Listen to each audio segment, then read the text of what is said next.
ये तब इलेक्शंस करवाएंगे, सबसे पहले इमरान खान को डिस्क्वालीफाई करो, इमरान खान को जेल में डालो। ये नवाज शरीफ की शराइत है। इसको वो लेवल प्लेइंग फील्ड कहता है।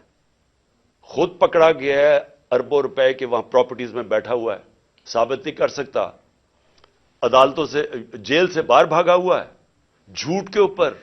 ये शहबाज शरीफ ने जाली एफिडेविट दिया हुआ है लाहौर हाई कोर्ट को, कोई शर्म नहीं है इसकी।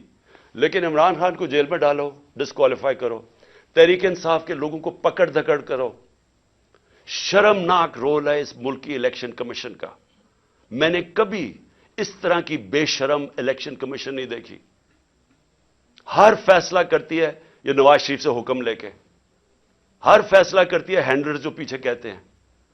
दो जो केयरटेकर गवर्नमेंट्स बनाई हैं इन्होंने, हमने इतने नाम भी वैसे दिए जो कि गैर जानिबदार थे।